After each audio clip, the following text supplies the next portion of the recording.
श्री सरस्वती मैया की जय, श्री कृष्णचंद्र भगवान की जय।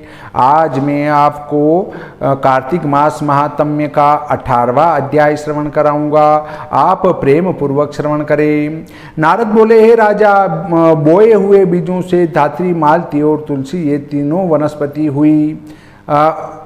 कौन कौन सी वनस्पति हुई इसको ध्यान रखें कि एक तो धात्री हुई, एक मालती हुई और एक तुलसी हुई। ये तीन जो है वहाँ उन बीजों से उत्पन्न हुई।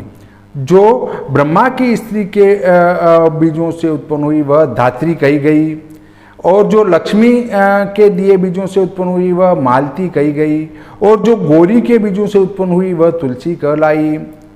तो ब्रह्मा की स्त्री से जो दी वो तो हुई धात्री, लक्ष्मी ने दिए उनसे हुई मालती, और गौरी ने जो दी उससे हुई तुलसी। तो ब्रह्मा की स्त्री कौन? सरस्वती जी ने दी, उससे तो धात्री उत्पन्न हुई, तो वह तुलसी कहलाई। ये तीनों क्रम से रजोगुण, तमोगुण, सतोगुण रूप हुई। अर्थात सतोगुण से युक्त कौन है? तुलसी माता।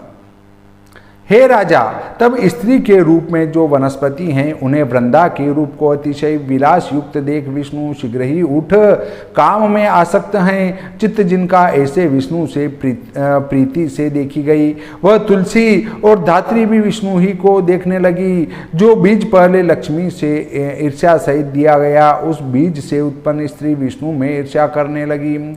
इस कारण अति निंदित वह बर्बरी इस नाम को प्राप्त हुई, और धात्री तथा तुलसी उनमें प्रीति करने से उनकी प्रीति बढ़ाने वाली हुई। लक्ष्मी जी ने दी तो वो तो शोध के कारण उन भगवान विष्णु से ईर्ष्या करने लगी, इसलिए वो बर्बरी बनी। और बाकी जो है धात्री और तुलसी उनमें प्रीति को बढ़ाने वाली हुई। उसके बाद भूल गया है दुख जिनको ऐसे सब देवताओं से नमस्कार किए गए विष्णु प्रसन्न हो, उन दोनों समेत वैकुंठ भवन को गए। इससे कार्तिक के उद्यापन के समय तुलसा मूल के निकट विष्णु की पूजा की जाती है। अर्थात यदि आप कार्तिक का व्रत उद्यापन कर रहे हैं तो तुलसी माता के मूल में बैठकर ही उद्यापन करना चाहिए, और वह विष्णु की प्रीति बढ़ाने वाली कही गई है। हे राजा, जिसके घर में तुलसी दल स्थित रहे उसका घर तीर्थ रूप है, वहाँ यम के दूत नहीं आते हैं। सब पापों के दूर करने वाले और कामना के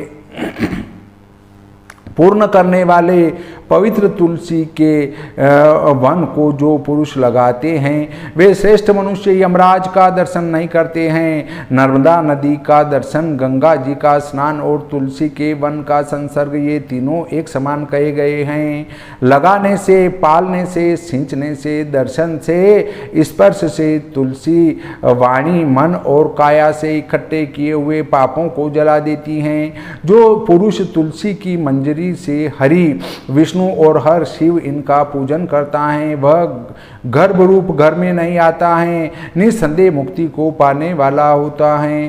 पुष्कर आदिक तीर्थ और गंगा आदिक नदी और वासुदेव आदिक देवता तुलसी दल में वास करते हैं। तुलसी के मूल की मृतिका जिसके अंग में लगी हुई है, ऐसा जो पुरुष प्राणों को छोड़ता है उसे सैकड़ों पापों से युक्त होने पर भी यमराज देखने में समर्थ नहीं है। हे राजा, वह विष्णु के समीप प्राप्त होता है। यह वार्ता बारंबार सत्य है। जो पुरुष तुलसी का काष्ठ का चंदन धारण करता है उसकी देह को किया भय भी पाप नहीं स्पर्श करता है। हे राजा, जहाँ जहाँ तुलसी के वन की छाया हो वहाँ वहाँ श्राद्ध करना चाहिए, और पितरों को दिया हुआ अक्षय होता है। हे राजा, आमले की छाया में जो सुख में और देह में जो पुरुष आमले के फल को धारण करता है वह साक्षात विष्णु रूप है। आमले का फल तुलसी और द्वारका की मृतिका, ये जिसकी देह में नित्य स्थिर रहती हैं वह पुरुष जीवन मुक्त कहा जाता है। आमले के फलों और तुलसी के दलों से मिले हुए जल से जो मनुष्य स्नान करता है उसे गंगा स्नान का फल मिलता है। जो मनुष्य आंवले के पत्तों या फलों से देवताओं का पूजन करता है वह स्वर्ण मणि और मोतियों के समूह से जो पूजन है उसके फलों को प्राप्त होता है। तीर्थ मुनीश्वर और देवता कार्तिक में तुला राशि के सूर्य होने पर समय सदा धात्री का आश्रय लेकर स्थित रहते हैं। जो मनुष्य द्वादशी को तुलसी दल का तथा कार्तिक में धात्री फल का छेदन करे वह अति निंदित नरक को प्राप्त होता है। जो कार्तिक के महीने में आंवले के वृक्ष के नीचे बैठकर अन्न का भोजन कर उसको अन्न के संसर्ग से उत्पन्न हुआ 1 वर्ष पर्यंत का पाप एक वर्ष पर्यंत का जो पाप नाश को प्राप्त होता है। जो कार्तिक के महीने से आंवले के वृक्ष के नीचे विष्णु का पूजन करता है उसको सब क्षेत्रों में जो विष्णु के पूजन का फल है वह सदा प्राप्त होता है। धात्री और तुलसी के महात्म्य को चतुर्भुज ब्रह्मा भी कहने में को समर्थ नहीं है। धात्री और तुलसी की उत्पत्ति के कारण जो मनुष्य भक्ति से सुनता या सुनाता है वह पाप रहित हो अपने पुरुषों समेत उत्तम विमान में बैठकर स्वर्ग को जाता है। इस प्रकार कार्तिक मास महात्म्य का 18वां अध्याय संपूर्ण होता है। बोलिए श्री कृष्णचंद्र भगवान की जय। श्री कृष्णचंद्र भगवान की जय।